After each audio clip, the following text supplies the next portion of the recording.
Buenas noches, gracias por la sintonía. Hoy tenemos un tema clave en un momento clave. Estamos con la pandemia todavía y esto va a seguir seguramente. Y como nunca nos planteamos el tema del costo de la salud en Paraguay. El costo de la salud desde el Estado, el costo de la salud desde el pago de un seguro privado. Como sea, pagamos todos, con nuestros impuestos o de manera directa. Bueno, hoy tengo un equipo completísimo para discutir de esto. Lo tengo nada menos que al ministro Julio Mazzoleni, ministro de Salud. Hola, ministro, gracias por venir. Buenas noches, Luis. Gracias por la invitación. Está con nosotros Julio Ferrari, él es presidente de la Cámara Paraguaya de Seguros Privados. Hola, Julio, gracias por venir. Buenas noches, Luis. Muchas gracias por la invitación. Está con nosotros Pedro Alley, el gerente de prestaciones económicas del IPS. Hola, Pedro, ¿cómo estás? Un gusto, buenas noches. Y está con nosotros Vicente Ruiz Pérez, él es gerente de salud del Instituto de Previsión Social. ¿Qué tal? ¿Cómo estás? ¿Cómo estás, Luis? Gracias por venir. Ok. Bueno, antes de entrar en este tema, porque tiene muchas partes, no puedo preguntarte, ministro, para arrancar, porque hoy fue el tema de la jornada y sé que la gente está expectante de esto. La cuestión de coyuntura, que es, hoy salió este informe del juez que dice que para el famoso tema de las compras chinas, que fue todo un escándalo y que lamentablemente nos hizo perder muchísimo tiempo, plantea una sanción en el sumario administrativo que se hizo de una suspensión de 20 o 30 días sin goce de sueldo. Obviamente para la gente esto fue un baldazo de agua fría. ¿Qué pasó? Bueno, básicamente, en primer lugar, es un proceso que es llevado adelante por un juez que es asignado por la Secretaría de Función Pública. Yo creo que una de las cuestiones que hay que tener en cuenta, yo tengo que hacer un análisis personal del escrito, digamos, del juez sumariante, pero una de las cosas que hay que tener en cuenta es que este es un país donde a veces las cuestiones institucionales, las instituciones propiamente, y el rigor de lo que debe hacerse muchas veces no se tiene mucho en cuenta. Y sobre la crispación de la posibilidad de tantas experiencias negativas, entonces se asume con perezosidad que cualquier cosa que se instala es correcta. Entonces yo creo que en primer lugar tenemos que definir muy claramente cuáles fueron los argumentos del juez sumariante, ver si corresponde o no corresponde, y bueno, eso va a quedar ahora a criterio nuestro, ¿verdad?, para hacer la valoración pertinente de ratificar lo sugerido por el juez o hacer otro tipo de medida. O sea, a ver, quien sanciona es el Ministerio de Salud. Sí, efectivamente, o sea, esto es un dictamen, digamos, por un fallo, por así decirlo, que no es vinculante, pero que obviamente debe tomarse en cuenta, ¿verdad? O sea, vos como ministro podés eventualmente rechazar esta sugerencia y concluir que la sanción es insuficiente. O al revés. Que la sanción es exagerada. Claro, es una valoración. Entonces vamos a hacer esa valoración con el equipo jurídico de sumario, con anticorrupción y demás, ¿verdad? Porque en resumidas cuentas, yo creo que hay que hacer una evaluación bien rigurosa de todo el comportamiento institucional, el comportamiento de las personas afectadas, las pruebas arrimadas, todo lo que se ha hecho, y bueno, en base a eso tenemos que tomar la decisión pertinente, ¿verdad? Último, para cerrar esto, no porque no sea importante, porque es importantísimo, pero no quiero perder, digamos, mucho tiempo porque tengo esto que queríamos discutir del costo de la salud, pero no puedo dejar de hablar de esto, ministro. A ver, nosotros tuvimos un caso en el que tiene, digamos, una arista penal, está esto todavía en la Fiscalía, se habla de una tentativa, porque en realidad, digamos, como había un seguro, se recuperó la plata, no hay daño patrimonial, es cierto, pero sí un daño institucional muy grande en un momento muy delicado, y quedó la sensación de que acá hubo una tentativa de. Yo te pregunto, ministro, para lo que viste y para lo que viviste, ¿te parece suficiente esto? Porque la gente quedó como que al final se tapó todo y nadie es responsable de lo que vivimos. Bueno, hay dos aspectos, ¿verdad? Por un lado, la cuestión institucional. O sea, la cuestión institucional es, el ministerio tiene un contrato con una empresa, ¿verdad? Ese contrato exige la entrega de cierto tipo de insumos. Estos insumos tienen que tener ciertas especificaciones técnicas. Se arrimaron estos insumos, en primera instancia no tenían las especificaciones técnicas, eventualmente se rechazó, se canceló el contrato. O sea, el ministerio tuvo un comportamiento, en mi opinión, ejemplar en lo que tiene que ver desde de institución con las empresas. Entre paréntesis, esto es algo que ocurre todo el año, todo momento, es una rutina para el ministerio tener este tipo de dificultades a veces con la empresa, ¿verdad? Es común. Entonces, tanto es así que se logró incluso la ejecución de la póliza, que bueno, y hubo una recuperación total del anticipo e incluso más, ¿verdad? Todo lo que tiene que ver con el cumplimiento del fiel contrato, que es aún más.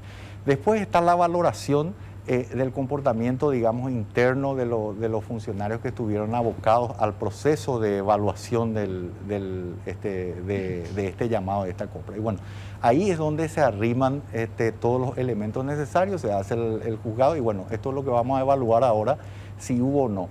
Y yo creo que en primer lugar hay que definir si son faltas meramente administrativas y exclusivamente, o si hay algo que tenga que ver con algún mérito penal, ¿verdad? Y bueno, eso es lo que ahora estamos recibiendo el fallo de este juez y tomaremos la decisión. Claro, obviamente la cuestión penal la van a definir fiscales y jueces, ¿verdad? Correcto. En la parte administrativa uno siempre espera una sanción ejemplar, o sea, uno dice, Sí. si hay un funcionario que por omisión o intencionalmente participó de lo que pudo haber sido una estafa en grado de tentativa, uno espera que quede fuera.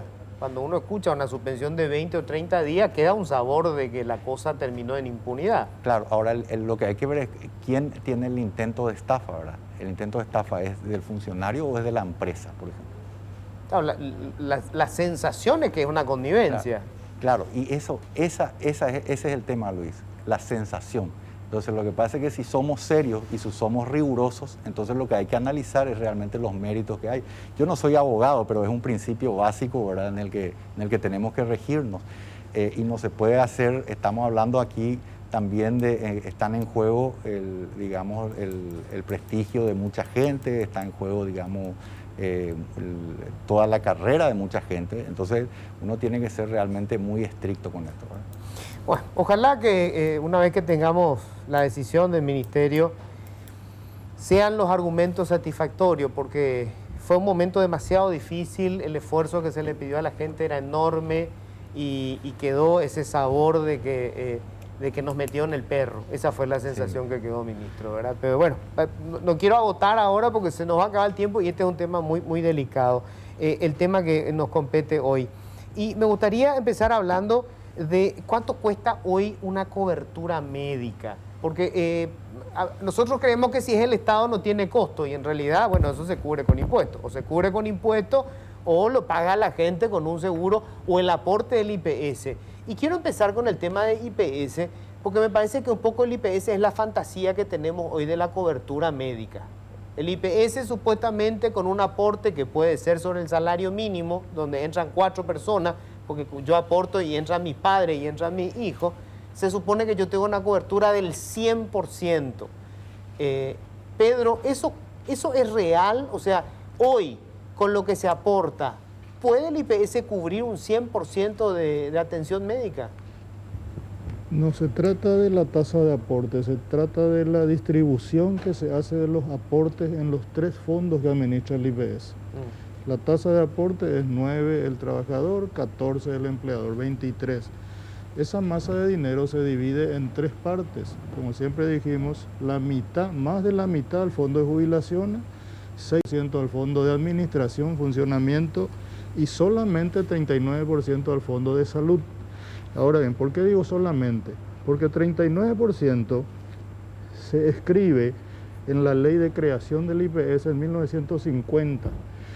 Cuando se hablaba de una medicina, sin ser despectivo, barata, sin la tecnología, sin los medicamentos, sin la población asegurada que hay hoy. Un seguro social médico del IPS que en aquel momento nace nomás luego como un programa complementario de la salud pública. Le da más jubilación a los trabajadores dependientes. Ok, y también un seguro de salud. Entonces sale barato, 39%. Hoy en día, con el crecimiento de la población, con el encarecimiento de la tecnología de la medicina, con un vademecum de 500 medicamentos, de la curita hasta lo oncológico carísimo, ese 39% quedó en el tiempo. Entonces, ¿cuándo se produce el quiebre, digamos? No hablo de quiebra, como todo el mundo está diciendo. ¿Cuándo esa relación entre 39 y demanda se rompe? Y aproximadamente en el 2000-2005, cuando llegamos a lo que aquel legislador estimó iba a ser el techo del Seguro Social, 400.000 beneficiarios. A partir de ahí, hasta hoy, un crecimiento del 160% de beneficiarios, llegamos a 1,5 millones de clientes. Y el 39% ya no alcanza. O sea, hoy hay 1,5 millones de personas que pueden pedir atención médica en IPS, ya sean asegurados o familiares de los asegurados. Con el 9% sobre un salario mínimo, es lo que todos tenemos internalizado, pero en realidad la ley del IPS, que fue estructurándose en 30 y tantas leyes realmente, te permite tener todo con 18 jornales, no luego con un salario mínimo. Es decir, con 2.200.000 dividido 30, 74.000 guaraníes, por 18, 1 millón y algo, tenés seguro médico a full, vos y tu familia, y eso no aguanta ningún sistema. O sea, hoy por persona se está pagando 74.000 guaraníes. No, el jornalero. El jornalero. El mínimo aporte que puede hacer una persona es 74.000 por 18 días. Eso son 1.500.000, 1.600.000. Sobre eso se aplica el 9%. O sea, está desfinanciado desde el punto de donde le mires, desde el punto de vista del aporte, desde el punto de vista de la base imponible y desde el punto de vista de la distribución en los fondos. Ahora bien, a eso se agrega otro gran problema, que en el sistema previsional vos te jubilás a los 60 años, pero salud tenés que tener toda tu historia, toda tu vida laboral. Entonces la gente busca abaratar su costo de salud, ¿cómo? Pagando poco, subdeclarando. Y todo el mundo subdeclara por 22 años. El 70% de nuestros cotizantes subdeclaran por 22 años.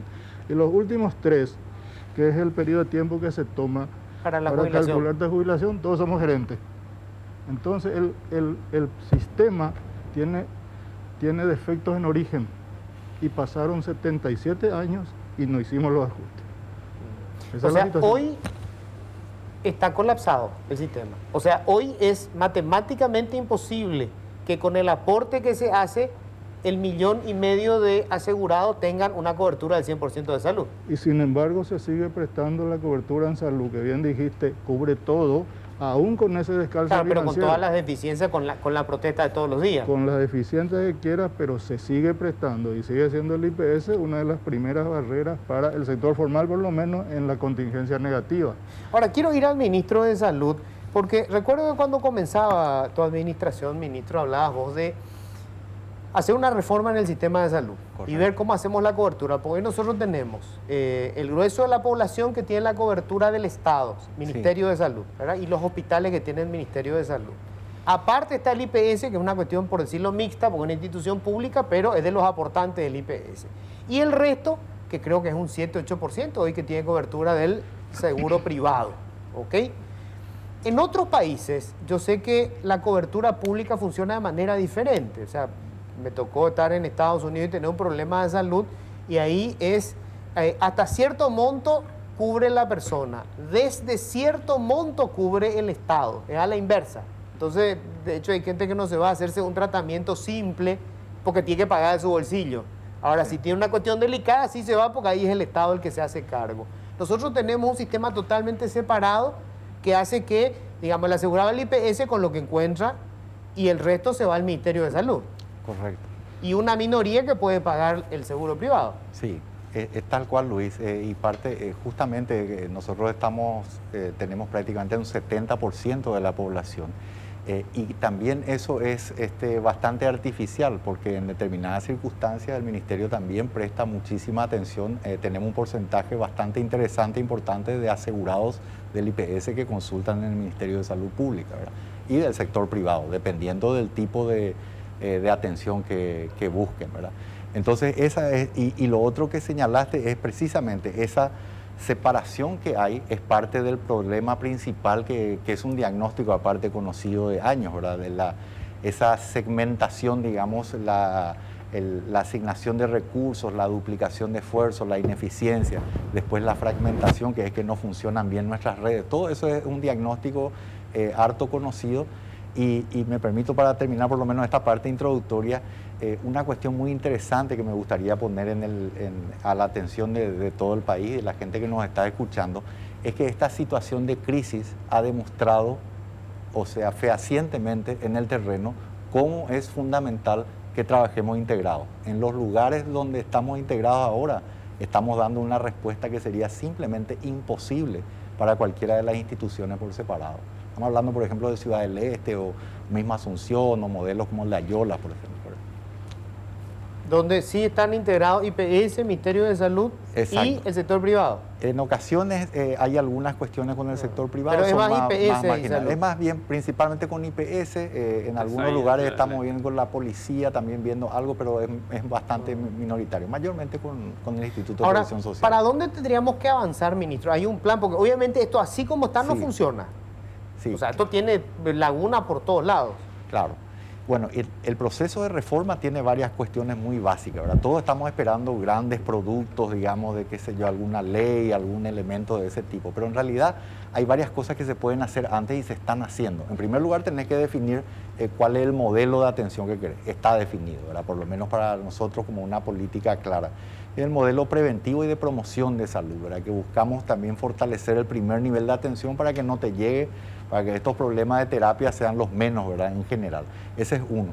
El otro elemento clave que yo pondría, si tenemos que resumir a dónde tiene que montar la reforma, es la integración. O sea, tenemos que encontrar, ya después se va a debatir en los grandes diálogos nacionales si vamos a hacer aseguramiento, no vamos a hacer aseguramiento, cómo se va a financiar, una serie de cosas. Pero claramente tenemos que integrarnos todos los sectores y quizás algún mecanismo de compensación. Y en el interín también se pueden hacer ordenamientos de la casa, del Ministerio de Salud Pública, y trabajamos. Nosotros tenemos una mesa establecida con el Instituto de Previsión Social, donde buscamos ya áreas de integración, costeos, compensación, etcétera. Y hay otros elementos, ¿verdad?, que hay que tener en cuenta también para poder lograr esa integración. Les quiero preguntar a Julio Ferrari, presidente de la Cámara Paraguaya de Seguros Privados. ¿Por qué es tan cara la salud, Julio? Porque, digamos, la gente que paga un seguro privado, lo primero que te dice, yo pago un seguro privado, pero si después tengo un cáncer, no me cubre. O si me quedo en terapia intensiva 20 días, me cubre 5 días y después tengo que pagar. Y el costo por día es altísimo. Y entonces ahí se mezclan argumentos y dicen, no, lo que pasa es que están ganando una fortuna. Otros dicen, no, son los médicos los que están cobrando. Los médicos dicen, no, a nosotros nos explotan. ¿Cuál es la realidad? ¿Por qué es tan cara la salud? Bueno, ¿por qué es muy cara? Va a depender un poquito de con qué ojo lo miremos, ¿verdad? Cuando uno analiza un poquito la región, nosotros a nuestros colegas compartimos que un plan promedio está en $150 más o menos, es bastante menor a la media del mercado. Y nosotros tenemos... ¿Del mercado regional? Del mercado regional, sin duda. Brasil, Argentina, Uruguay, ni qué decir Chile. O sea, un seguro privado en Brasil o en Chile o en Argentina... Estamos arriba de $500, sí, seguro. Y otra cosa es cuando hablamos siempre de la conformación, porque es muy importante, recién escuché que preguntaba cómo está conformado. Nosotros cuando hablamos de costo, un plan básico, 900.000 guaraníes, siempre nos imaginamos 4 personas. Sí. Titular, cónyuge, hijo, titular y los padres.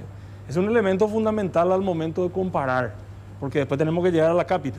Entonces, va a depender, Luis, mucho, dependiendo de qué plan tengas. Existen planes básicos que tienen una gran cobertura ambulatoria y tiene poco de alta complejidad. Existen planes más onerosos que tienen una gran cobertura de alta complejidad.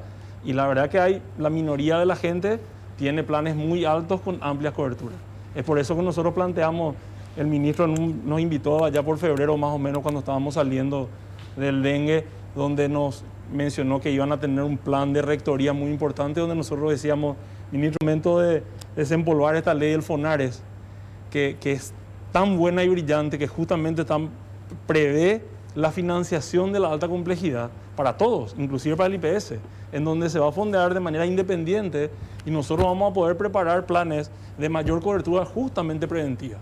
Es ahí donde tenemos que integrarnos, Luis, porque es imposible, ningún país financia la alta complejidad con un plan de $150 o $200. Es imposible.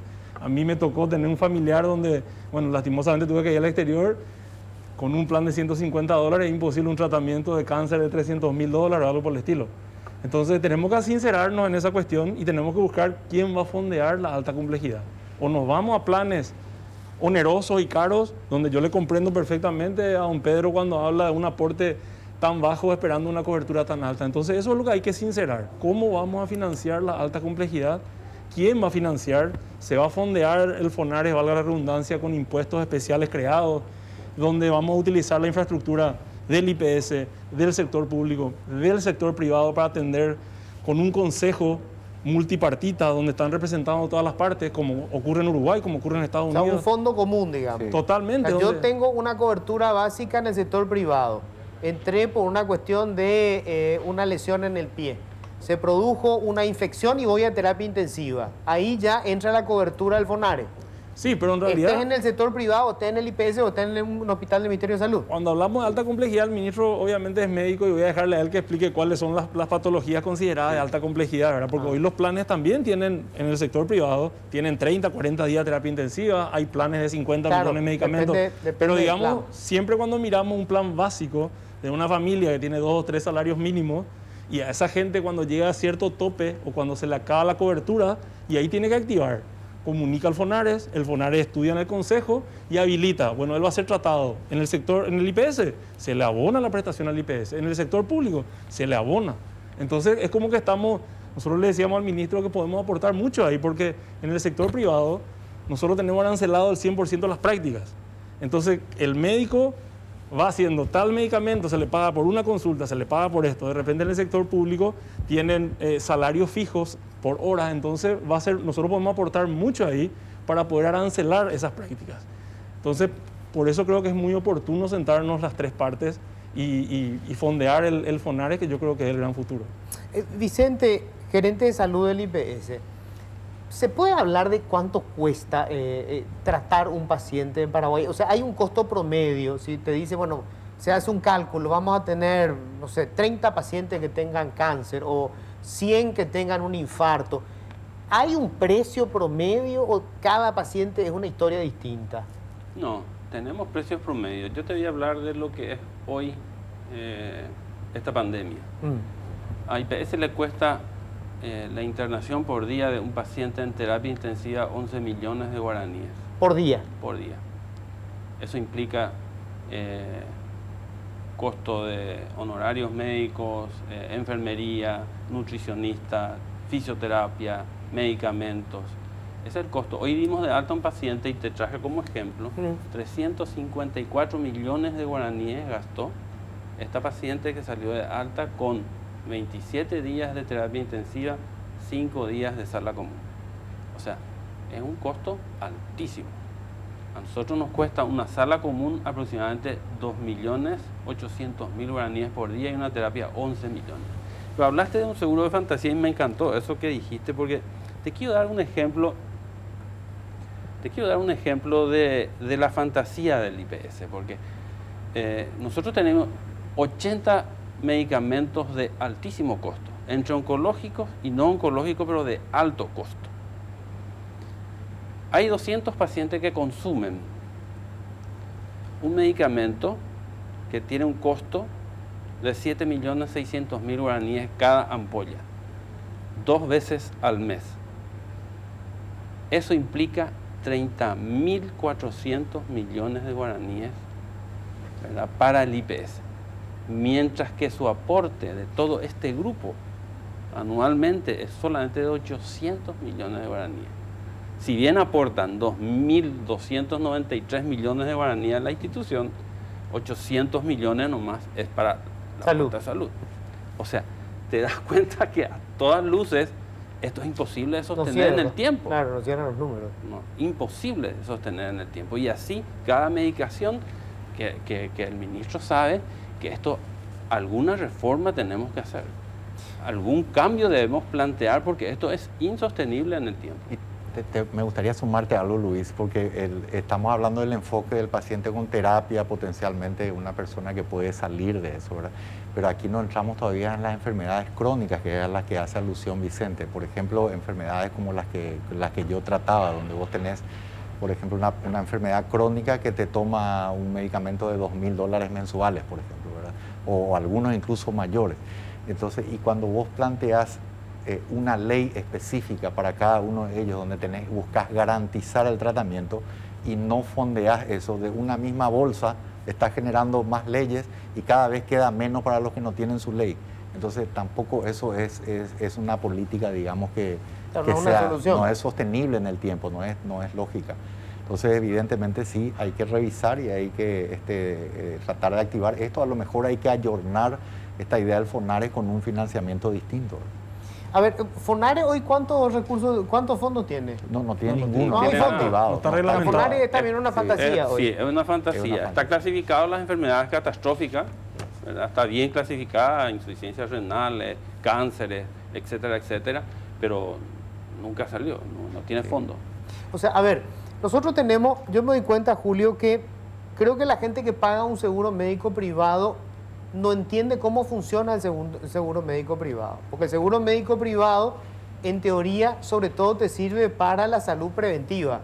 Porque yo me puedo hacer controles rutinarios, análisis de sangre. Es decir, hay una serie de cosas que lo consigo hacer de manera mucho más rápida que si voy a ir al sistema público. Porque me voy, o al IPS incluso, que a veces pido un turno y me da nada dentro de 2 meses. En el seguro privado voy a conseguir eso rápido. Donde la cosa se pone difícil es cuando necesito una enfermedad, o sea, cuando tengo una enfermedad de alta complejidad. Ahí ya no hay cobertura para el seguro que estoy pagando.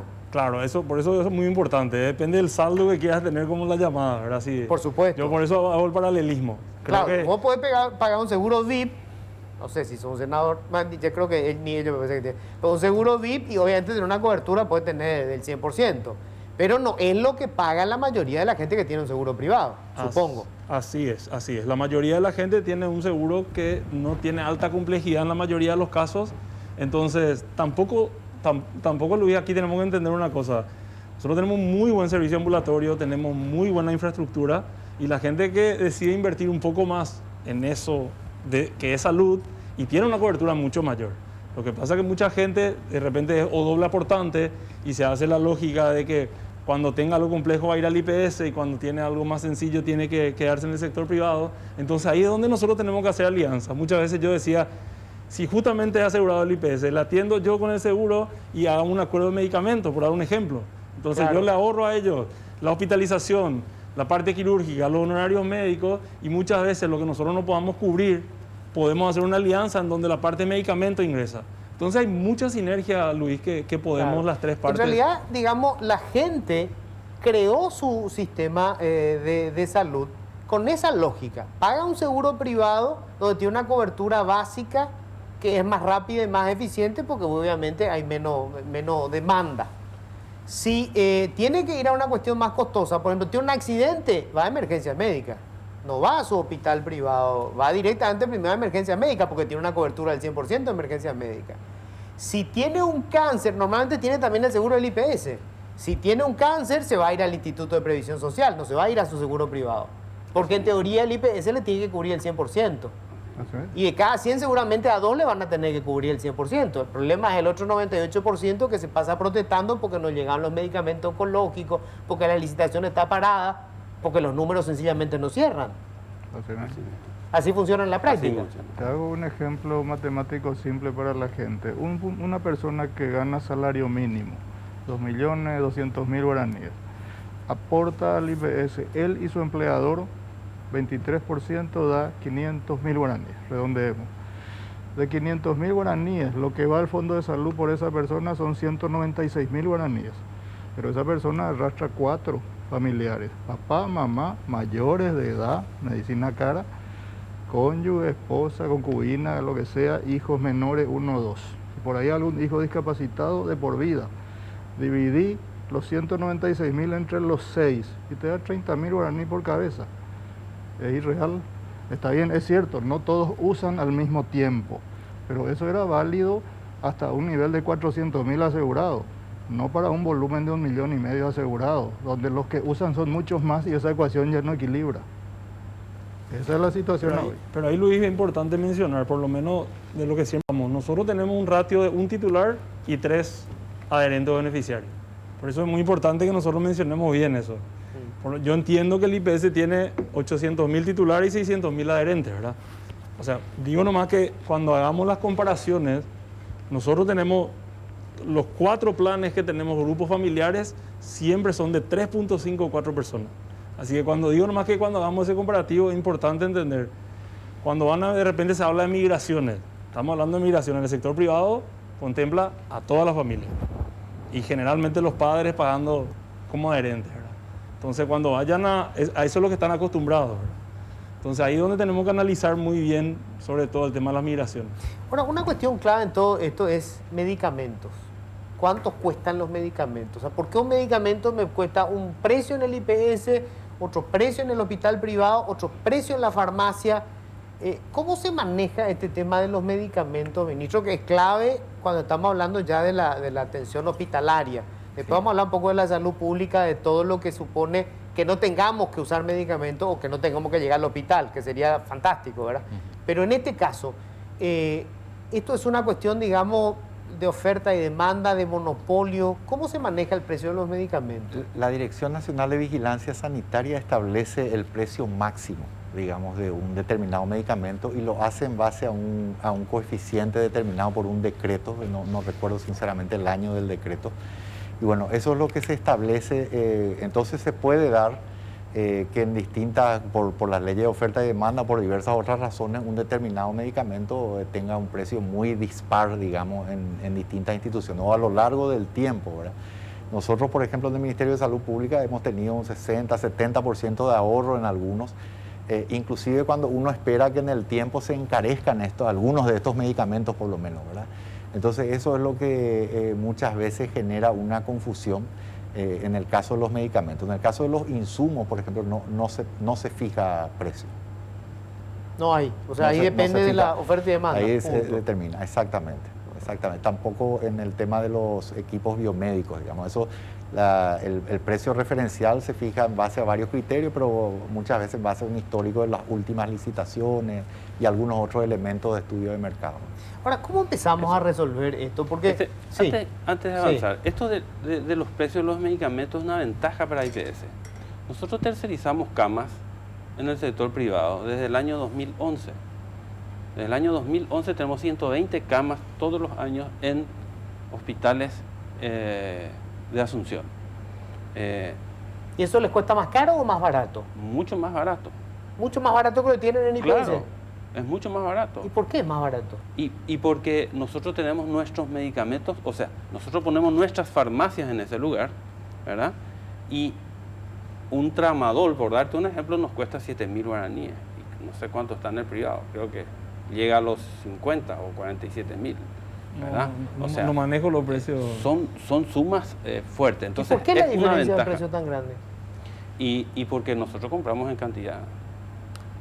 Esa es la diferencia. Lo hacemos en licitación y lo compramos. Bueno, por pero cantidad. usted, a ver, Entonces, llevan al privado, pero los medicamentos los ponen ustedes. nosotros ponemos, y el sector privado nos ofrece la cama, el servicio médico, el servicio de enfermería, la alimentación del paciente, y nosotros ponemos los medicamentos. Eso lo estamos haciendo y está comprobado que resulta mucho más barato que estos 2.780.000 que hoy nos está costando en el mismo instituto. O sea que IPS debe también tener un poco de creatividad y abrirse al sector privado y ver cómo podríamos nosotros congeniar de tal manera que los costos sean beneficiosos para nosotros. Hay otros servicios, por ejemplo, el laboratorio, lo estamos tercerizando por el sistema comodato de hace tiempo. A nosotros un hemograma nos cuesta 10.000 guaraníes. Es el costo del reactivo. La empresa pone la máquina. Nunca tuvimos problema de desabastecimiento. El servicio de laboratorio es un servicio que desde que se empezó con este sistema que copiamos de otros países, no tuvo más problemas en IPS. Antes nos quedábamos sin reactivos. Los laboratorios enfrente sobre Sacramento se volvían ricos, inmensamente ricos, porque siempre estábamos desabastecidos. O sea, nosotros como IPS debemos ser creativos y a ver si nos abrimos un poquitito a otro tipo de medicina y no esta clásica donde solamente nosotros tenemos que hacer, solamente nosotros tenemos que trabajar. El Ministerio mismo es un aliado hoy estratégico con nosotros, para varios lugares. Somos fuertes nosotros en algunas cosas, débiles en otras. Ciudad del Este, muy fuerte en infraestructura IPS, no teníamos equipado, estaba vacío, era un cascarón. Vino el Ministerio, equipó. Ahora, ¿cómo empezamos a resolver esto? Porque el problema que tenemos es el siguiente. La medicina avanzó de manera espectacular. Cierto. Entonces, hoy obviamente la expectativa de vida ha crecido en Paraguay Sí. y la gente se puede curar de una cantidad de enfermedades que antes no se curaba. Ahora, eso tiene un costo. Esa medicina es costosa. Correcto. La mayoría de la población tiene bajos ingresos. Somos una población pobre. De hecho, un porcentaje altísimo de los trabajadores son informales, ni siquiera están en el IPS. Apenas 2 de cada 10 trabajadores están en el Seguro Social. Es decir, ni siquiera tienen IPS. Entonces, y probablemente muy pocos pueden pagar un seguro privado. ¿Cómo hacemos para darle? Porque el tema de la salud no es como cualquier servicio, es un derecho humano, tiene que ver directamente con la posibilidad de seguir con vida. Entonces, ministro, ¿cómo empezamos a juntar estas piezas distintas, el IPS, el seguro privado, el Ministerio de Salud y la necesidad de una mayoría de la población de una cobertura de una medicina cada vez más cara? ¿Cómo hacemos para encajar esto? Y en primer lugar tenemos que buscar ser más eficientes. Por eso te decía al comienzo que esta crisis que estamos viviendo en este momento ya nos muestra en el terreno hacia dónde tenemos que apuntar, ¿cierto? Hay obstáculos normativos, hay seguramente cosas que ajustar, pero claramente tenemos que aprovechar la fortaleza de cada uno de los subsistemas. Primero, ser un poco más eficientes. Después, como dicen los americanos, el elefante que está acá en la habitación es el financiamiento, ¿verdad? El Paraguay tiene una enorme ventaja, que es su presión impositiva, y tiene una enorme desventaja, que es su presión impositiva. Claro. Entonces, tenemos que ser realistas. Si nosotros queremos una atención que sea realmente de primer nivel, bueno, cierto, vamos a ser más eficientes, vamos a tratar de unirnos de la mejor manera, pero claramente tenemos que buscar un financiamiento que sea sostenible. Hagamos las grandes discusiones, las grandes concertaciones, pero esa es una realidad que no podemos soslayar, ¿verdad? O sea, lo que me decía es, con esta presión tributaria no podemos pagar nosotros una cobertura de salud. Porque fíjate vos, cada año, si te fijas el incremento histórico del presupuesto de salud, tenemos ahí un 3% aquí, un 5%, creo que lo mejor fue del 2019 del 18 al 19, creo que tuvimos un 11%, si no me falla la memoria, pero el incremento que tenés, la deuda que venís arrastrando, para ponerlo en términos sencillos, que venís bicicleteando de mucho tiempo, con las demandas cada vez, IPS y el Ministerio de Salud, tenemos que ver el nuevo medicamento, el nuevo protocolo, la nueva droga, los listados de medicamentos esenciales son continuamente en expansión, con medicamentos cada vez más sofisticados y caros. Y más caros. Y más caros. Entonces, el crecimiento de las drogas y la necesidad es exponencial. Y nuestro crecimiento presupuestario es así, realmente muy Solo gradual. para cerrar este bloque, este año se contrataron como 5.000 personas en el sector personal de blanco, digo, Sí. para combatir la pandemia. Correcto. Correcto. Buena parte de esas contrataciones se hicieron con los préstamos que se tomaron mediante la ley de emergencia. Correcto. ¿Ok? Por primera vez se permitió que se usara un préstamo para gastos ordinarios, o sea, para pagar salario. Sí. Esa ley fenece ahora. Sí. ¿Qué va a pasar el año que viene? Porque hay 5.000 personas que están contratadas con Sí. préstamos. Sí, en rigor, digamos, una parte también fue contratada con recursos convencionales o presupuestarios del ministerio, Sí. pero una parte muy importante que estaría por los 3.000 más o menos más, incluso 3.500 con eso. Sí, y ese es el problema, o sea, tenemos que sostener ese crecimiento y bueno, seguimos trabajando con el Parlamento. O sea, hoy no tenés recursos para mantener eso el año O que tengo viene. que sacar de otro lado, o tengo que dejar de construir, o tengo que dejar de comprar algo. Esa es la realidad, ¿verdad? Y sostener los avances que hemos tenido, por ejemplo, de terapias intensivas o de algunos otros servicios que han sido fortalecidos. Ojalá, digamos, la pandemia retroceda y pueda permitirnos en todo caso optimizar lo que hemos logrado hasta aquí, pero esa es la realidad. Tenemos ese... Tengo que hacer la pausa. Hay una primera cuestión acá que queda dando vuelta. Plata, ¿verdad? No, la plata no alcanza en el IPS, lo que se paga en el seguro privado te da para cubrir algo, la gente quiere que le cubra más. O sea, hay como una fantasía, ¿verdad? Que te puede cubrir algo que en realidad no está la plata para cubrir, ¿verdad? Pero bueno, vamos a seguir con esto, vamos a hacer una breve pausa. Bueno, yo ni miré las redes sociales, me imagino que la gente estará haciendo 1000 preguntas, porque es muy difícil de entender cómo funciona el sistema de salud y el tema de cómo se financia. Y el tema de que evidentemente los impuestos que estamos pagando son insuficientes para poder tener una cobertura como la que querríamos, ¿verdad? Decía ministro, hoy destinamos nosotros el 3% del Producto Interno Bruto. Efectivamente. A salud. Y la recomendación es que sea el doble. Eso como para dar una referencia más o menos de dónde estamos y lo que necesitamos. Es la recomendación de la Organización Mundial de la Salud. Julio, ¿hoy qué cobertura tienen los seguros privados? ¿Qué porcentaje de la población tiene un seguro privado? Nosotros en la CIMAP, en las 18 empresas, digamos, más conocidas, creemos que estamos en 530.000 asegurados más o menos. Y posiblemente haya un 20% más en el interior del país de pequeñas empresas locales. Así que creemos que estamos ahí rondando los 650.000 a lo sumo. Creemos también que en ese número hay mucha doble aportante en ambos sistemas. Y vos preguntabas hace rato qué es lo que tenemos que hacer. Nosotros tenemos en nuestra visión qué hacemos con 5 millones de paraguayos que están fuera de uno de los dos sistemas que sin duda están en el sistema público. Y ahí es donde nosotros vemos una oportunidad enorme. Porque ampliar la cobertura, todos sabemos, nosotros con mayor cantidad de beneficiarios y aportantes, naturalmente vamos a poder mejorar la cobertura. Hoy tenemos una legislación que ya no nos permite crecer. Solamente ya las empresas que dan como beneficio el pago al IPS y como un plus o la persona que quiera, ¿verdad? Entonces hoy nosotros nuestra posibilidad de crecimiento ya está muy limitada. Entonces yo veo mucha oportunidad en abarcar más cantidad de paraguayos. Y ahí es donde yo creo que podemos entendernos de alguna manera, no estar preocupándonos de por ahí decir los funcionarios públicos aquí o allá, sino qué hacemos con 5 millones de paraguayos, cómo podemos nosotros colaborar, podemos crear planes en el interior del país, podemos utilizar infraestructura privada para eso. O sea, esa es un poco la visión que nosotros tenemos y por eso estamos intentando participar del debate. Estamos seguros que con más cantidad de aportantes y beneficiarios vamos a poder mejorar las coberturas naturalmente.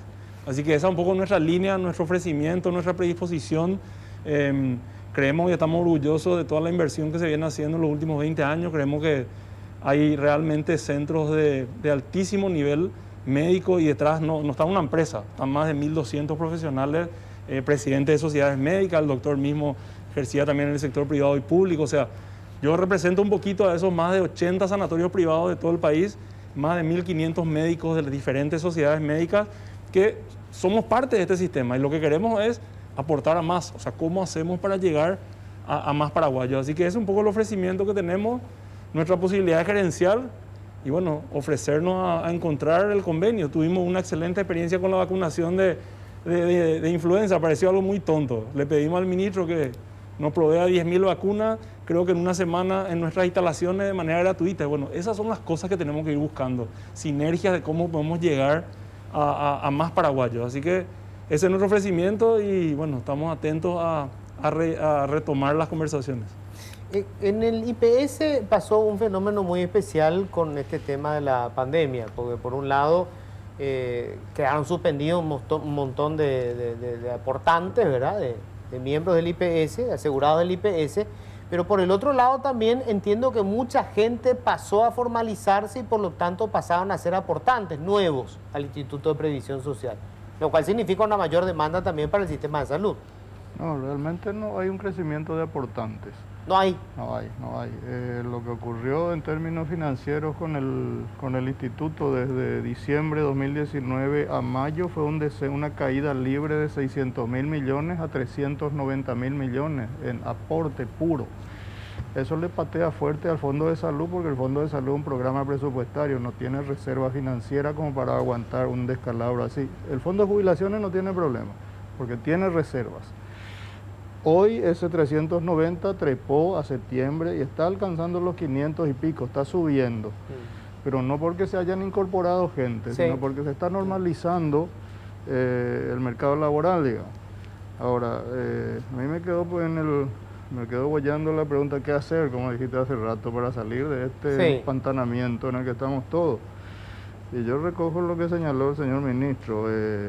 Hay que atacar la fragmentación, la segmentación, hay que atacar la dispersión de esfuerzos en gestión y en presupuesto del sector, del ministerio, del IPS y de todos los sectores que participan en el Sistema Nacional de Salud. Hacer funcionar esa ley del Sistema Nacional de Salud. Crear, como dijo el señor Ferrari, una sinergia, un consenso, una sinergia entre todos. Y aquí entramos en una situación. Para el IPS, para entrar en eso, hago la siguiente reflexión. Es muy difícil construir y administrar un seguro social sano en un mercado laboral enfermo. Y esa enfermedad se llama informalidad. La informalidad nos está matando a todos. Esta contingencia que ahora se disparó, que vino a revelarnos que era conveniente ser formal. Ahora nos dimos cuenta que había sido el IPS. Al trabajador formal le sostuvo durante 5 meses para que coma. Y llegamos a eso. Ahora, parece una contradicción cuando te digo tenemos 1,5 millones asegurados y no damos más con este modelo financiero, pero hay que atacar la informalidad y eso significa incorporar gente. Claro. Entonces, en esa contradicción estamos. ¿Cómo salir de eso? Y no sé, hay que sentarse a discutir.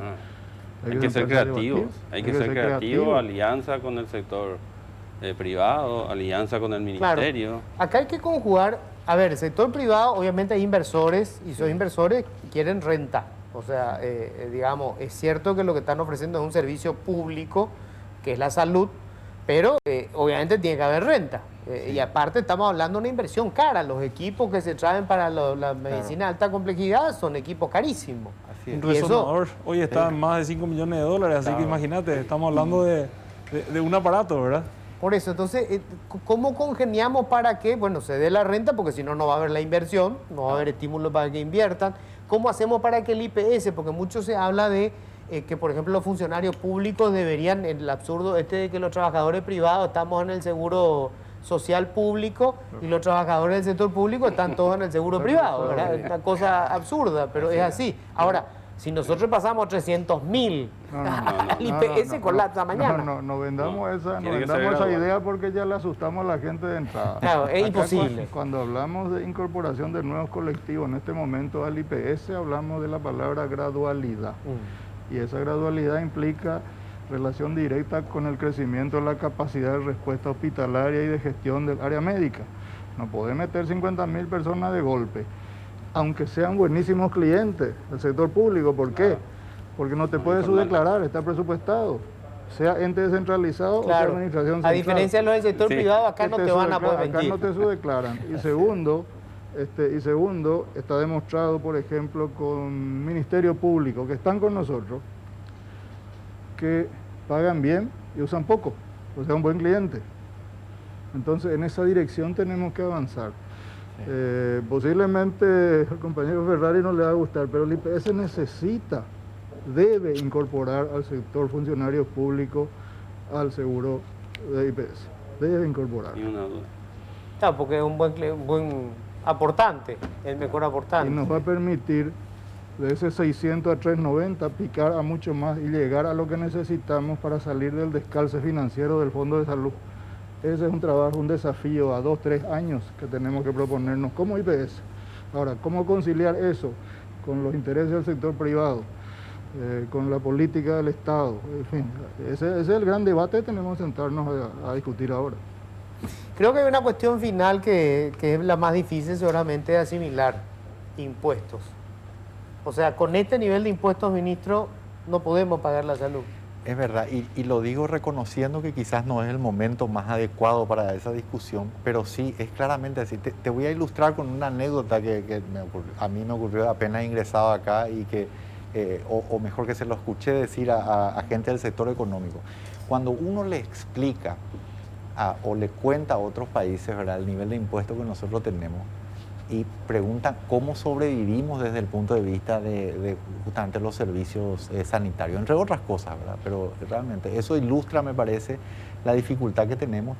Y todos los países que tienen un seguro social y un seguro médico, digamos, o cualquier sistema de salud que sea medianamente razonable, tienen cargas de impuestos mucho mayores, ¿verdad? Entonces, hay varios elementos que creo que tienen que tener una discusión amplia. Yo no hay una respuesta que puedas decirle esto es lo que hay que hacer, pero claramente a mí me parece que esa es un destino inexorable que alguna vez tenemos que plantearnos para poder para poder respaldar, digamos, un sistema de salud. Ahora, de los 100 que tiene salud, Sí. ¿cuánto vos crees que se come la corrupción? Mira, es complicado decirle. Yo creo que se come mucho más la ineficiencia, también la duplicación de esfuerzo. Obviamente hay, como todos los sectores, hay el bolsillo de corrupción sin ninguna duda. Hay malas prácticas, y esa corrupción es muy interesante que lo pregunte Luis. Siempre hay que tener en cuenta, lo digo más para el público, la gente piensa a veces en el funcionario desleal o funcionario corrupto. No, ese es un circuito de corrupción donde está el empresario, donde está el empleado infiel, donde están los intermediarios, donde está la colusión que muchas veces se da.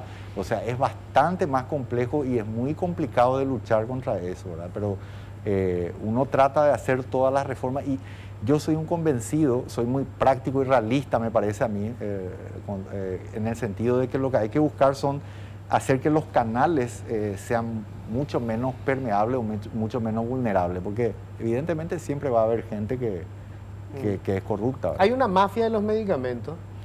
Mira, yo creo que hay elementos, tanto como para identificarlo como pero sí hay circuitos que uno claramente se da cuenta, y muchas veces cuando uno intenta hacer cosas, siempre hay después reacciones, ¿verdad? Hay una serie de elementos que se usan, métodos dilatorios, protestas, una serie de elementos que no son muy visibles a lo mejor para el público en general. No es fácil realmente ¿Te administrar. han amenazado? ¿Te han amenazado? Francamente no. Nunca me han amenazado. Al principio de la gestión alguno insinuó un planteamiento, nunca más lo volvieron a hacer después. Pero no sé, ¿verdad? El segundo, tercer nivel es complicado, ¿verdad? Julio, ¿se puede ampliar de manera significativa un seguro privado? Es decir, considerar, no sé, una cobertura mínima o una negociación, hasta acá cubrimos nosotros y acá el Estado, y ver, por ejemplo, porque hay franjas enormes de la población que no tienen hoy, que tienen cobertura cero, y que a lo mejor con una cobertura menor igual puede tener un impacto tremendo, porque por decir que pueda haber una evaluación médica una vez al año, un análisis básico, puede revelar una cantidad de problemas que hoy a lo mejor tienen un costo mínimo para tratarla, y mañana cuando ya sea una enfermedad grave eso tiene un costo mucho más alto. Totalmente. Yo reitero, mi mensaje es, nosotros tenemos que pensar en los 5 millones que están fuera y cómo hacer para abarcar a más personas. Creo que claramente es el desafío, no entrar de repente en esa dicotomía público-privado, porque si el público va a ir al público, entonces el privado también podría elegir, ¿verdad? Entonces yo pediría liberar el sistema, que también puede ser motivo de conversación en algún momento. Pero creo que ahora mismo, y de hecho lo es, pero creo que ahora mismo lo que tenemos que pensar es cómo abarcamos a más personas. Nosotros tenemos capacidad, nosotros tenemos interés, las empresas están interesadas, quieren salir un poquito de Asunción. Hoy tenemos muchísimas necesidades en el interior, así que esa es una oportunidad brillante. Y bueno, vamos a esperar la invitación del ministro para seguir conversando sobre esto. Realmente estamos muy interesados en llegar a más gente. Bueno, para cerrar, no puedo dejar de mencionar, ministro, esta pandemia desnuda como nunca antes esos otros problemas que hacen a la salud pública y que no tienen que ver con la cuestión hospitalaria, sino con la salud preventiva. Sí. O sea, la gente que se está muriendo es gente que tiene obesidad, que tiene diabetes, gente joven que tiene diabetes, que tiene cardiopatías, todas vinculadas con malos hábitos de comer, falta de hábitos, malos hábitos sedentarios, es decir, la salud mental, como nunca hoy estamos viendo esto. O sea, hay una serie de cosas que tienen que ver con la salud pública y que no se limita al tema del hospital. Tal cual, la epidemia silenciosa de las enfermedades crónicas no transmisibles realmente es brutal, ¿verdad? Y es el gran problema. Y muchas veces queda opacada quizás por la mediatización de las enfermedades transmisibles, ¿verdad? Si hacemos una comparación, el año pasado, sin el COVID, ¿verdad? Con el dengue, tuvimos poco más de 70 fallecimientos por dengue, ¿verdad? Una de las epidemias más grandes de las últimas 2 décadas. Y sin embargo, la gente que perdimos por enfermedades cardiovasculares, por diabetes, por obesidad, por cáncer, son un número muchísimo más alto. Y sí, y un impacto adicional de la pandemia COVID es esta segunda oleada de la gente que no llega con sus enfermedades crónicas no transmisibles. En todo el mundo, no solamente en Paraguay. Bueno, se me acabó el tiempo, esto fue apenas una pincelada, o sea, lo que hicimos es exponer el problema. El problema hoy no tiene una solución, no hay una manera de resolverlo, o sea, no sabemos hoy. Está claro que hay que conversar, que hay que juntar estas piezas separadas que tenemos, que el IPS ya no da abasto, o sea, este sistema así como está y con estos recursos no va a cubrir, vamos a tener todos los días la protesta, el Ministerio de Salud con este presupuesto no lo puede hacer. Y obviamente la cobertura que hay en el sector privado responde a lo que se aporta. Es decir, eso es lo que hoy podemos cubrir. Tenemos que encontrarle una salida porque obviamente esto es un derecho. Y cada vez vivimos más tiempo y es más caro tratarnos. No da abasto en salud, en pensiones, como también que está bien. Ahí tenemos... ahí tenemos para hacer otro programa. Muchísimas gracias, muchísimas gracias. Tenemos que hacer nosotros una brevísima pausa. Les cuento, en el siguiente bloque va a estar Ricardo Arriola, él es director de la Federación de Industrias Creativas y es miembro del Consejo Nacional de Audiovisual.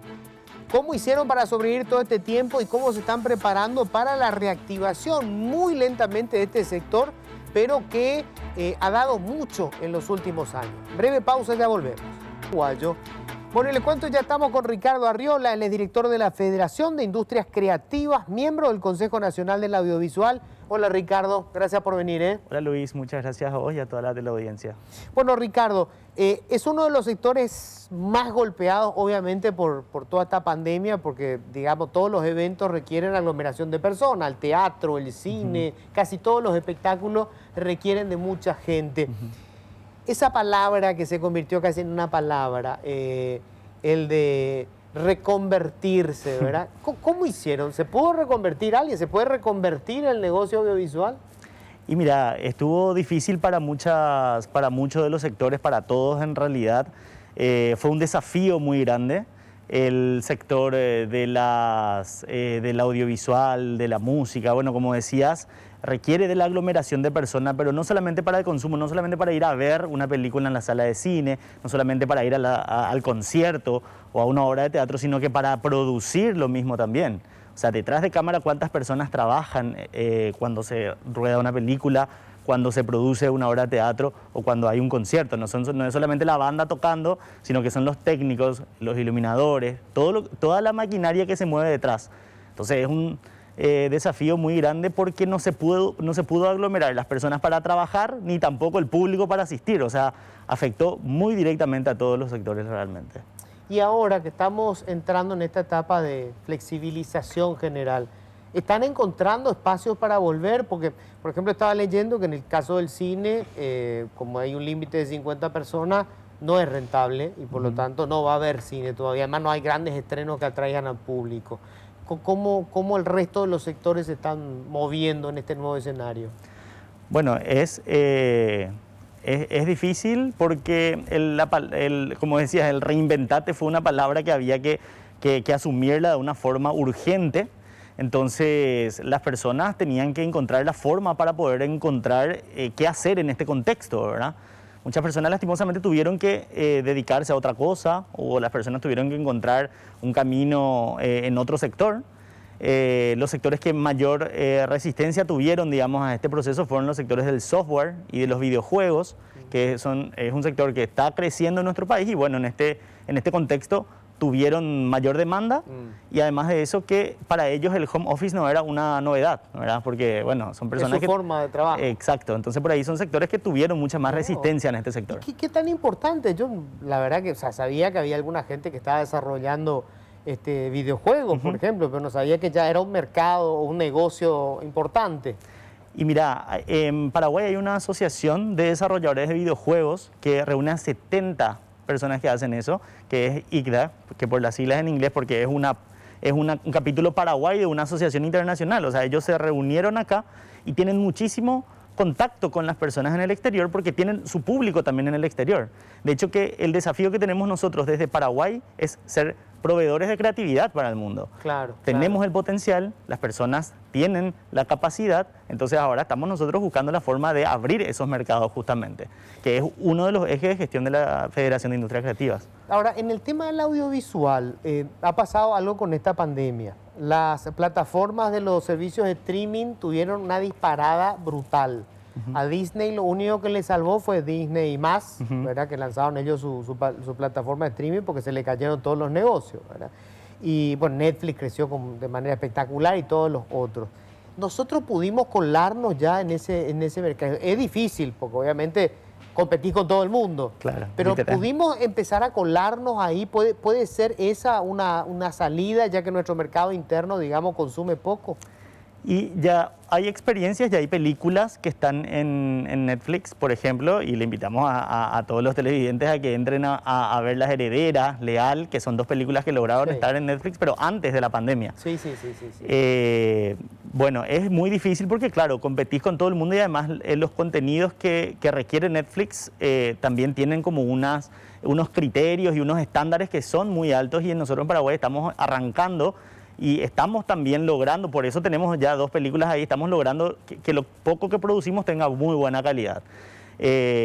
Lo que pasó también acá es que hubo emprendimientos locales de plataformas de exhibición. Hay una que se llama Kili Video y hay otra que se llama ScreenPI.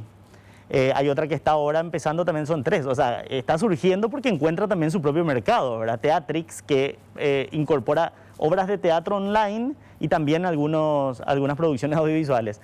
Y ese es un desafío también, o sea, el teatro, el hecho teatral tiene que ver con el contacto del público con el actor. Claro. Pero bueno. Es difícil. Bueno, hay una nueva generación. Yo te decía hace rato fuera del micrófono, yo cine quiero verlo en una sala de cine, porque soy de la generación del cine. Papá. El cine es cinemascope, ¿verdad? Claro. Pero bueno, yo no sé si las nuevas generaciones que están más acostumbradas a la cuestión digital, por ahí sí comienzan a consumir. Pero evidentemente hay que meterse. Yo me fijaba en estos días el premio del Festival de Gramado en Brasil. Sí. Primero gana casi todos los premios una película que se filmó en parte en Paraguay con actores paraguayos. King Kong en Asunción. Sí. ¿Verdad? Sí. Apenas vi el tráiler, se me puso la piel de gallina porque arranca con una narración en guaraní. Sí. Y la película Matar a un muerto, que le mató la pandemia, porque creo que llevaba 5 días de estreno y ¡pum! 5 días de estrenos y 6.000 tickets vendidos. Bueno. O sea, estaba logrando. Con todo. Estaba arrancando con todo. El actor gana en el Festival de Gramado mejor actor de película extranjera. Sí, la verdad que a pesar de la pandemia, hubo muy buenas noticias para todo este sector cultural y creativo, para llamarlo así, y decir que en realidad no solamente el cine, sino que también en teatro también hubo, digamos, muy buenas novedades. Por ejemplo, en videojuegos paraguayos que ahora van a publicarse en PlayStation, en las plataformas más importantes a nivel internacional y mundial.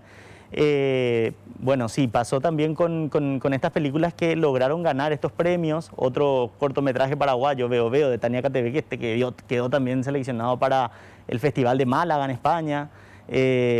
Marcelo Martinezzi también está en desarrollo de su nueva película y él está ahora, ganó un premio en el Festival de San Sebastián, uno de los festivales más importantes de España. ¿Para la película que está en preparación? Para la nueva película que se llama ¿Quién mató a Narciso? Sí. Ah, mira, no sabía. Bueno, Marcelo Martinezzi está con un nuevo proyecto y está ahora en desarrollo y ganó un primer premio en San Sebastián. Muy interesante. Y después también Paz Encina está con su nuevo proyecto ya ahora en etapa de postproducción, terminándolo para poder estrenarlo. También así era Arami Ullón. Arami Ullón, que está desde fuera del país, desde Europa, pero ella está terminando un documental sobre el pueblo ayoreo. Y está ahora terminando la postproducción y próximamente nos vamos a enterar de un estreno mundial en un festival importante. O sea, están ocurriendo cosas a pesar de esto con menor intensidad. Hay muchas películas que están en desarrollo, aproximadamente 7 películas que están ahora en desarrollo, participando de festivales, participando de mercados que todos se volvieron online. Esa reinvención es un desafío grande. No hay muchas posibilidades de que haya recursos realmente para los sectores. Sin embargo, están encontrando la forma de crear igual a pesar de esto.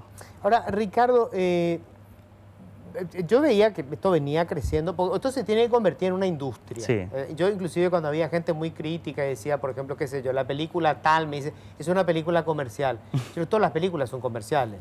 O sea, yo espero que las películas, de hecho, que haya para todos los gustos. De hecho, hicieron una de terror que después creo que la compró un multinacional para hacer la versión, digamos, afuera. Caramba, una película de terror, Claro. ¿verdad? Con toda la competencia que hay. Entonces, digamos, se tiene que producir para que se convierta en industria. Claro, Y ahí podés hacer cine arte, y podés hacer cine comercial, y podés hacer cine de terror, y lo que vos quieras. Claro, esa dicotomía en nuestro contexto, la verdad que mucho no tiene No tiene sentido, lógica, ¿verdad? claro. Porque en realidad estamos creciendo y vos ves los grandes éxitos del cine nacional, o sea, los creadores de esos grandes éxitos también están trabajando en formación de los nuevos actores o de las nuevas personas que están hoy haciendo otro tipo de cine. O sea, estamos todos Claro. en el mismo ámbito y estamos creciendo entre todos. Yo creo que eso es algo que estamos trabajando nosotros y que es muy importante y que es importante comentar también, ¿verdad? Esta asociatividad que hay dentro del sector cultural y creativo. Estamos trabajando entre todas las organizaciones. Es importante el gremialismo también.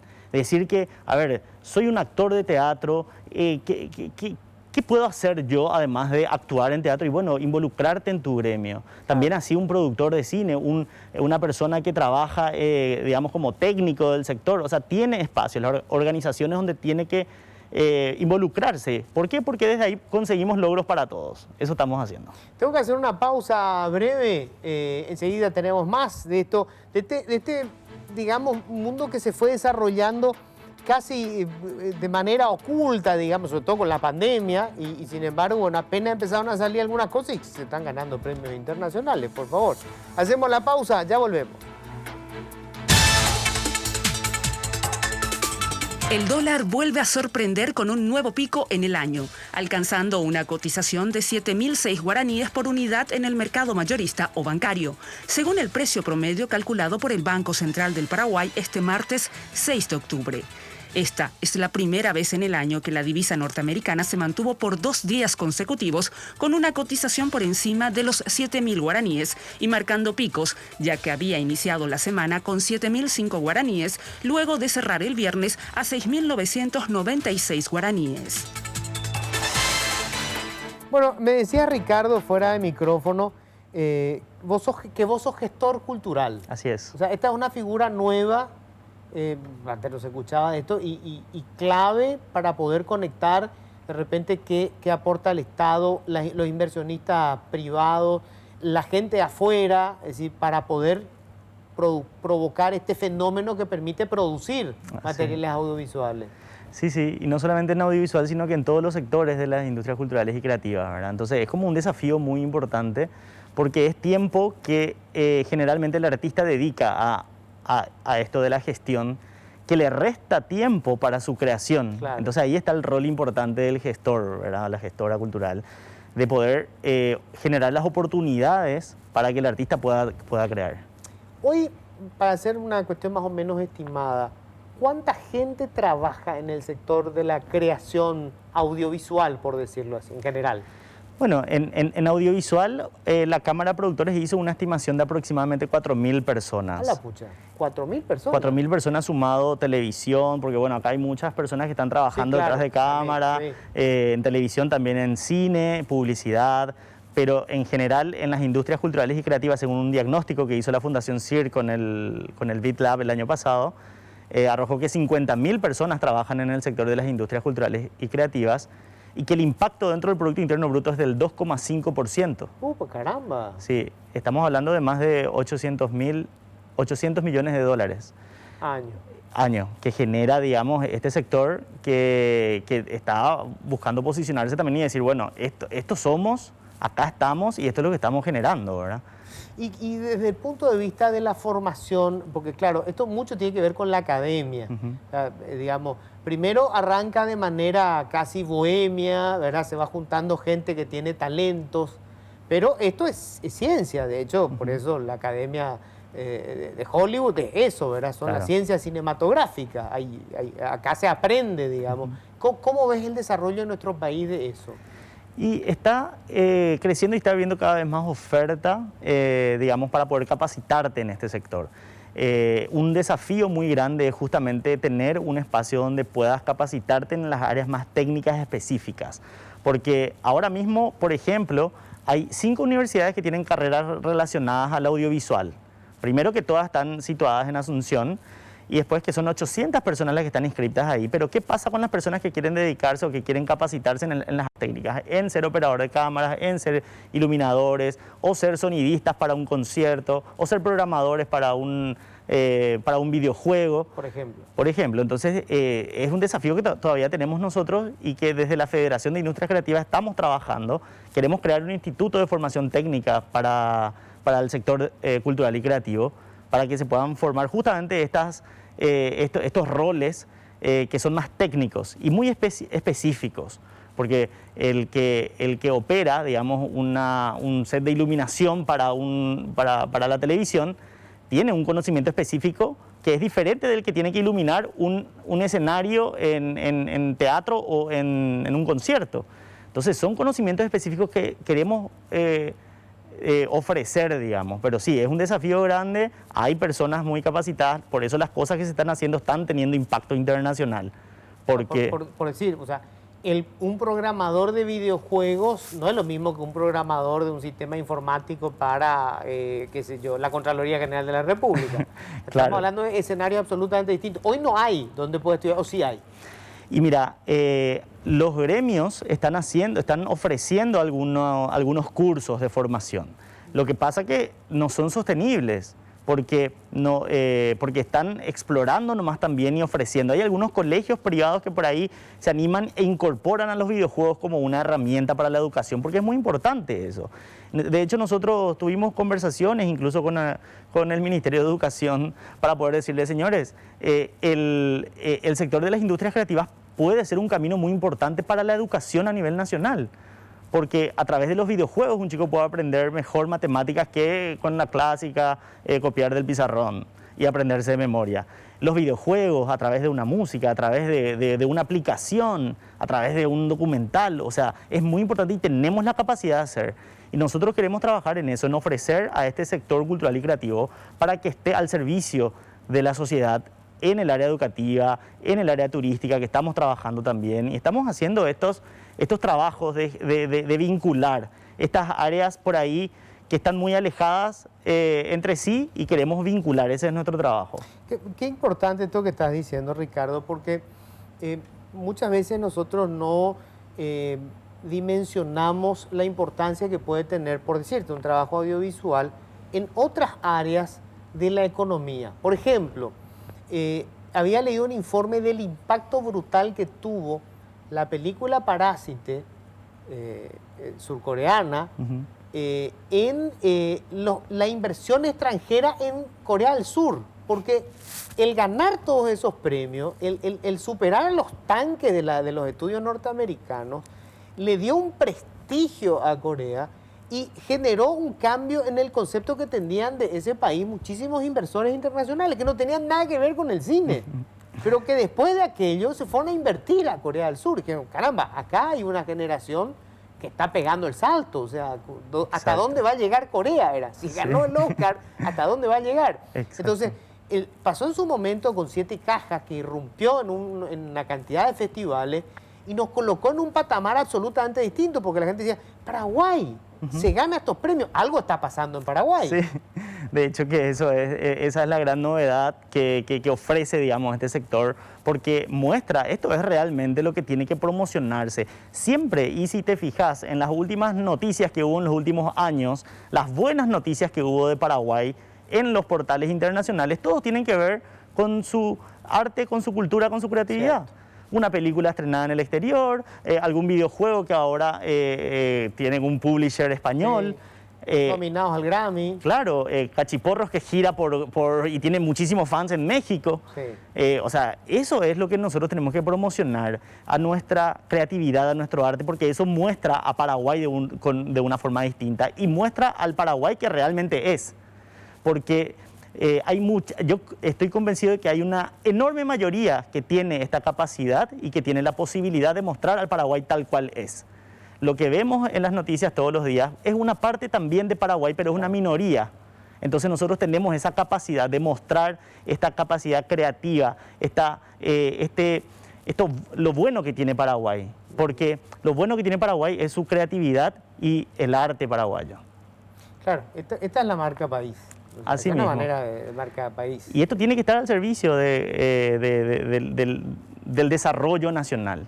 De hecho, que los organismos internacionales plantean eso, de que el eje cultural tiene que ser un eje fundamental del desarrollo, porque si no, no se puede considerar desarrollo sostenible, si no se tiene en cuenta la dimensión cultural. Entonces, no es solamente un discurso, sino que se nota en la práctica, ¿verdad?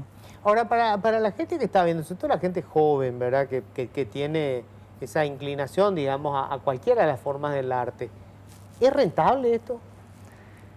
Es desafiante porque, a ver, tiene sus desafíos, sin embargo, es posible. Hace falta una dedicación en la capacitación, porque si bien te decía que todavía es desafiante también los espacios para capacitarte, existen espacios y hay que ocuparlos. Hay pequeños espacios a nivel internacional que está ocupando Paraguay gracias a gente que se anima, a gente que agarra y escribe. Ahora con las redes sociales y con esta vinculación directa que podemos tener con grandes personas y más todavía en esta pandemia, que puedes participar en una masterclass de una persona que hubiera sido imposible en otro contexto, es el momento de aprovechar estas vinculaciones improbables para poder conseguir oportunidades y participar. Ahora los grandes festivales internacionales están todos online. Antes tenías que pagarte el pasaje hasta el país, pagarte la acreditación, el hospedaje, o sea, imposible. Ahora es posible, yo creo que es cuestión de animarse y de tocar las puertas, de escribir en las redes sociales, agarrar y arrobarle en Twitter a la persona que te interesa, escribirle en inbox, en mensaje directo. Eso yo creo que es posible. Oye, hay que aprovechar que todavía somos exóticos, porque a estas organizaciones le llega una propuesta de Paraguay y le llama la atención. Sí, hoy sí está pasando un poco, no a nivel de Corea, como mencionabas recién, pero Paraguay está siendo una buena novedad en el mundo. Cuando mencionamos Paraguay, bueno, hay algunos goles que ya se metieron. Aprovechemos, ¿verdad? Ricardo, muchísimas gracias. Un placer, muchísimas gracias. Bueno, nosotros con esto estamos cerrando. Yo le quiero agradecer a Jenny Domínguez, mi productora, que me hace un trabajo fantástico. Ustedes saben lo que es hoy tenerlo al ministro de Salud acá en la mesa. Solamente Jenny puede conseguirlo. Con esto cerramos. Que tengan un feliz resto de jornada.